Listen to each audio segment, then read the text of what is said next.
bagi kita semua. Jemaah masjid yang dirahmati Allah Subhanahu wa taala, berupa nikmat iman, nikmat Islam, nikmat usia, sehingga kita bisa melaksanakan ibadah sholat Jumat sebagaimana yang diperlukan. Salawat dan salam, anugerah dan terpujian senantiasa kita sampaikan kepada manusia terbaik sepanjang zaman yang pernah ada di muka bumi ini. Beliau baginda Rasulullah Sallallahu Alaihi Wasallam. Maka sudah sepantasnya membacakan salawat kepada manusia terbaik sepanjang zaman ini dengan mengucapkan Allahumma sholli ala sayyidina Muhammad wa ala ali sayyidina Muhammad. Ma'asyiral muslimin, jamaah Jumat yang dirahmati Allah Subhanahu wa taala. Alhamdulillah, di hari yang mulia ini Allah masih memberikan kita nikmat yang tak terkira, hingga kita bisa meringankan langkah kaki kita masing-masing dari rumah kita menuju masjid yang dirahmati Allah Subhanahu wa taala ini. Seperti mana tadi kita sebutkan adalah dalam rangka melaksanakan ibadah. Oleh karena itu, marilah kita syukur nikmat Allah ini dengan senantiasa kita bersungguh-sungguh meningkatkan keimanan dan ketakwaan kita kepada Allah Subhanahu wa taala, dengan bersungguh-sungguh menjalankan segala apa yang diperintahkan oleh Allah dan meninggalkan segala apa yang dilarang. Mudah-mudahan dengan begitu kita akan tergolong sebagai hamba-hamba yang bertakwa, dan takwa ini dan ikhlas bagi modal untuk kita kembali kepada Allah Subhanahu wa taala. Ma'asyiral muslimin rahimahullah. Adapun tema pembahasan pada kesempatan kali ini adalah menjadi muslim yang istiqomah. Dalam Al-Quran surah Al-Imran ayat 102, Allah berfirman, ya ayyuhalladzina amanu taqullaha haqqa tuqatih wa la tamutunna illa wa antum muslimun. Wahai orang-orang beriman, bertakwalah kalian dengan sebenar-benar takwa, dan janganlah kalian mati kecuali dalam keadaan Islam. Ma'asyiral muslimin, jamaah dirahmati Allah Subhanahu wa taala. Ini ayat memerintahkan kita untuk menjadi muslim yang sejati, menjadi muslim yang seutuhnya, bukan menjadi muslim yang malu. Di tengah zaman hari ini yang serba kapitalistik dan materialistik, di mana arus pergaulan begitu bebas dengan liberalismenya dan kapitalismenya, maka penting bagi seorang mukmin untuk menentukan identitas dirinya, apakah dia benar sebagai seorang hamba yang bertakwa, sebagaimana yang Allah katakan, ya ayyuhalladzina amanu taqullaha haqqa tuqatih wa la tamutunna illa wa antum muslimun. Ma'asyiral muslimin, jamaah yang dirahmati Allah Subhanahu wa taala. Dalam Al-Quran surah Al-Baqarah ayat 208, Allah Subhanahu wa taala berfirman, ya ayyuhalladzina amanu udkhulu fis-silmi kaffah wa la tattabi'u syaitan innahu lakum. Wahai orang-orang beriman, masuklah kalian ke dalam Islam secara kafah, secara menyeluruh, dan jangan kalian mengikuti langkah-langkah setan, dan sesungguhnya setan itu adalah musuh yang nyata.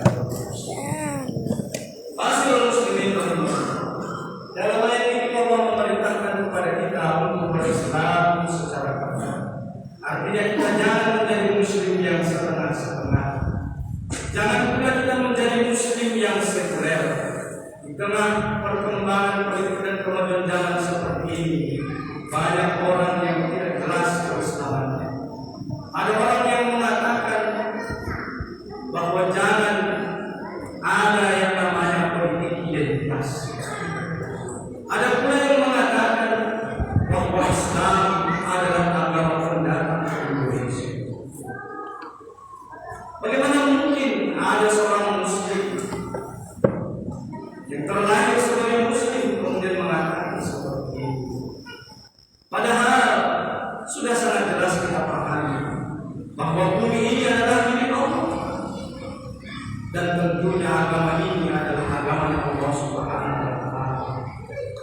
tentunya Islam bukanlah agama pendatang di Indonesia. Karena Islam Indonesia adalah bumi milik Allah. Tentunya Islam adalah agama yang bukan pendatang di Indonesia. Tentunya kita mesti hati-hati melihat perkembangan istilah-istilah di akhir zaman. Jangan sampai kita terperangkap menjadi muslim yang sekuler. Apa itu sekuler? Syekh Taqiyuddin An-Nabhani mengatakan dalam kitabnya Ulumul Islam bahwa yang dimaksud dengan sekuler adalah fasluddin anil hayat. Apa itu fasluddin anil hayat? Memisahkan agama dari kehidupan. Sehingga sering kita dengar mungkin di lingkungan kita atau di tengah-tengah masyarakat kita mengatakan, jangan bawa-bawa agama. Ini adalah seruan dari orang-orang yang muslim sekuler. Ada sekuler memisahkan agama dari kehidupan. Sehingga dia berkata, kalau mau ceramah di masjid saja, di warung, jangan mau ceramah. Ini adalah pasar. Tak perlu kau bawa-bawa Islam ke sini. Sehingga seseorang jika dalam menjalani kehidupan dunia ini dia memisahkan antara kehidupan dunia dan kehidupan akhirat. Naudzubillah subhanahu wa ta'ala. Maka ini adalah sesuatu yang tercela. Oleh karena itu, Majelis Ulama Indonesia telah mengeluarkan fatwa tentang haramnya sekularisme, kapitalisme dan liberalisme yang merusak pemahaman muslim, yang menjadikan kaum muslim menjadi muslim yang akal. Sekarang banyak muslim yang menjadi akal. Ada Abu Jahal, Abu Lahab, dan Abu lainnya. Jangan kita menjadi seperti Abu Jahal. Abu Jahal adalah orang yang ketika kelahiran Rasulullah SAW, beliau dia sangat berbahagia. Saking bahagianya Abu Lahab dan Abu Jahal, sampai Abu Lahab membebaskan budak yang memberikan kabar gembira bagi dia. Itu karena Abu Lahab sangat bahagia dengan kelahiran keponakannya seorang yang bernama Muhammad. Namun setelah Muhammad besar, justru Abu Lahab adalah orang yang paling keras permusuhannya terhadap Nabi, paling keras memusuhi ajaran syariat Allah Subhanahu wa ta'ala. Jangan sampai kita merayakan Maulid Nabi begitu luar biasa, tapi begitu kita disuruh kepada Islam, justru kita adalah orang yang paling keras menentang agama ini. Mudah-mudahan tidak ada di sini Allah sebagaimana di zaman Rasulullah SAW yang bergembira dengan kelahiran Nabi, tapi sangat membenci tentang apa syariat yang dibawa oleh baginda Rasulullah SAW. Masih muslimin rahimahullah, marilah kita menjadi muslim yang kafah, sebagaimana yang Allah sampaikan dalam Quran surah Al-Baqarah tadi. Ya ayyuhalladzina amanu udkhulu fi silmi kafah. Wahai orang-orang beriman, masuklah kalian ke dalam Islam secara kafah. Mari kita ambil Islam ini secara penuh. Jangan kita ambil Islam ini setengah-setengah. Jangan kita mengambil Islam ini hanya yang enak-enaknya saja. Ketika syariat Islam itu berkaitan dengan pernikahan, kita menerima. Ketika syariat Islam itu tentang puasa, kita menerima. Tetapi begitu syariat Islam yang lain Allah serukan, kita tidak mau menolak, tidak mau menerima, bahkan menolak dan mengatakan padahal ayat-ayat Al-Quran, ayat-ayat Allah Subhanahu wa ta'ala di dalam Al-Quran tidak hanya berbicara tentang masalah ibadah, tapi juga ayat-ayat Allah berbicara tentang bagaimana seharusnya hamba-hambanya bermuamalah di dalam kehidupan dunia. Dalam Quran surah Al-Baqarah Allah mengatakan bahwa Allah menghalalkan jual beli dan mengharamkan riba. Tapi kita lihat hari ini justru ada orang muslim yang justru mereka menghalalkan riba. Bahkan riba itu sekarang sudah menjadi lembaga. Ini sesuatu yang sangat celaka. Ada orang yang sudah haji, ada orang yang sudah capek-capek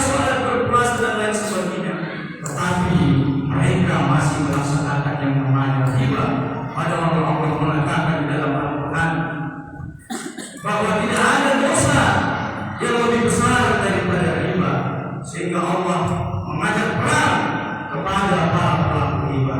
Kalau Allah dan Rasulnya telah mengajak perang kepada para pelaku riba, maka tidak ada keselamatan bagi kita. Inilah sistem ekonomi di dalam Islam yang hari ini umat Muslim belum sepenuhnya mau melaksanakan. Kemudian ada juga sistem berpolitik di dalam Islam. Dalam Islam jelas bahwa politik adalah riayah usul umat, yaitu aktivitas mengurus urusan umat. Setiap aktivitas mengurus urusan umat adalah disebut politik di dalam Islam, sebagaimana disebutkan oleh Syekh Hakim An-Nabhani dalam kitab Tajul Islam. Maka seorang Muslim juga harus berpolitik secara Islam, tidak boleh berpolitik secara sekuler yang menghalalkan segala cara tanpa mengenal yang namanya halal dan haram. Maka seharusnya seorang Muslim bercontoh atau meniru bagaimana Rasulullah SAW mempraktekkan politik Islam selama beliau di Makkah dan Madinah. Kemudian dengan dirahmati Allah Subhanahu wa Ta'ala, masih banyak ayat-ayat Allah yang lain di Quran yang harus kita amalkan selain daripada sholat, zakat, puasa. Ada di antaranya kalau kita lihat di Quran surah Al-Baqarah.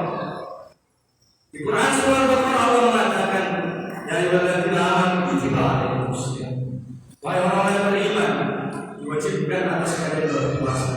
Ini ayat sudah tidak asing kepada kita dan sudah sangat kita kenal. Dan kalau bulannya tiba, kita sungguh luar biasa untuk menyambut datangnya bulan Ramadan. Tetapi ada ayat Allah yang lain yang sangat mulia juga kutiba, tapi yang ini kita tidak mau melaksanakan dan belum terlaksana hari ini. Sama di surah Al-Baqarah juga dengan surah yang sama. Tetapi kenapa kutiba alaikumus shiyam kita mau melakukan sementara kutiba yang lain tidak mau melakukan? Allah mengatakan di dalam Quran surah Al-Baqarah, ya ayyuhalladzina amanu kutiba alaikumul qisas. Sama bunyinya, kutiba wajib. Wahai orang beriman, diwajibkan atas kalian Yesus. Kenapa kutiba alaikumus shiyam kita bersungguh-sungguh sementara kutiba alaikumul qisas kita tidak mau melaksanakan hari? Maka tentunya ini adalah tugas kita bersama. Bagaimana agar kutiba alaikumul qisas ini bisa dilaksanakan, dan yang bisa melaksanakan ini adalah levelnya negara.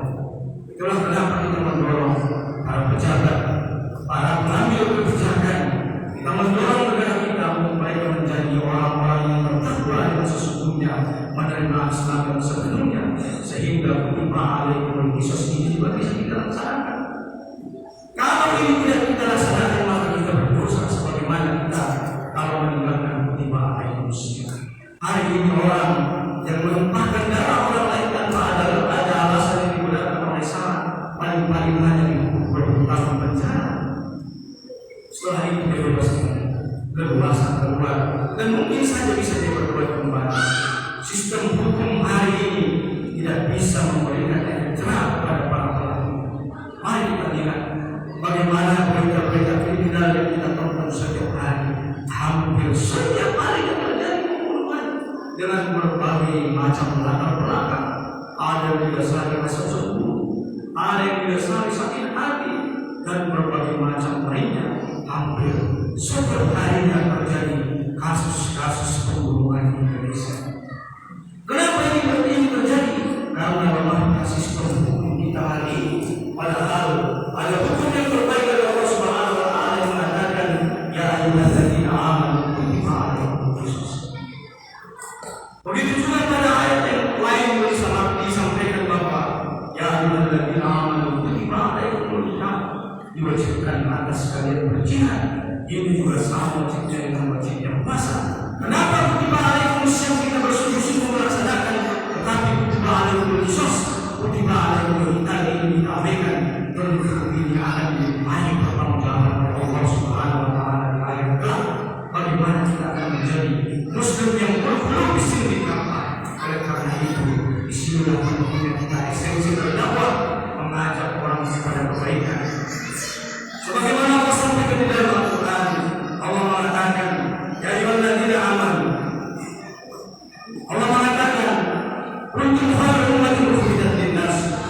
ta'muruna bil ma'ruf wa tanhauna 'anil munkar. Kalian kata Allah Subhanahu wa taala adalah umat terbaik yang pernah ada di muka bumi ini. Ta'muruna bil ma'ruf, kita mengajak kepada kebaikan, wa tanhauna 'anil munkar, dan kita mencegah dari keburukan. Maka jemaah rahmati Allah Subhanahu wa taala, di hari akhir zaman ini kita melihat umat Islam hari ini adalah umat yang lemah, umat yang tidak berdaya, umat yang terlecehkan dan dimusuhi di mana-mana. Kenapa kita umat hari ini tidak menjadi umat yang terbaik? Karena kita meninggalkan dua perkara tadi, yaitu ta'muruna bil ma'ruf wa tanhauna 'anil munkar. Oleh karena itu, kalau kita mau kembali umat ini bangkit, kalau kita mau kembali umat ini di akhir zaman menjadi umat yang terbaik kembali, maka tidak lain dan tidak bukan hanya dengan dua hal ini bisa kita melakukan apa? Kita melakukan yang namanya ta'muruna bil ma'ruf wa tanhauna 'anil munkar, mengajak kepada kebaikan dan mencegah daripada kemungkaran. Dengan begitulah, insya Allah umat ini akan menjadi umat yang terbaik. Umat ini akan menjadi umat yang bangkit kembali, dimulai dari masjid-masjid kaum muslimin. Oleh karena itu, jamaah Allah Subhanahu wa taala, mari kita ramaikan masjid kita. Mari kita hadiri majelis-majelis ilmu. Mari kita hadiri kajian-kajian guru kita. Mari kita kumpul bersama jamaah agar kita menjadi muslim yang istiqomah, muslim yang sejati, menjadi muslim yang betul-betul isi kafah. Mudah-mudahan dengan begitu kita menjadi muslim dan kita tidak wafat kecuali kita istiqomah di dalam Islam. Itulah kenapa dalam doa kita sering kita meminta husnul khotimah. Oleh karena itu jemaah Allah Subhanahu wa taala, mari kita baca Quran itu, kita pahami ayat per ayatnya, kita amalkan isinya, kemudian mari kita ajarkan Quran tersebut. Dengan begitulah kita akan menjadi generasi yang terbaik, generasi yang bertakwa, generasi yang menuju surga. Mudah-mudahan penyampaian yang singkat ini dapat bermanfaat bagi kita semua. Alhamdulillah. Walaupun Al-Quran yang karim, pada pahala yang berbagi ayat ketiga, pada Allah minna wa minkum tilawati wa sallallahu alaihi wa sallam. Aku berdoa kepada Allah Innahu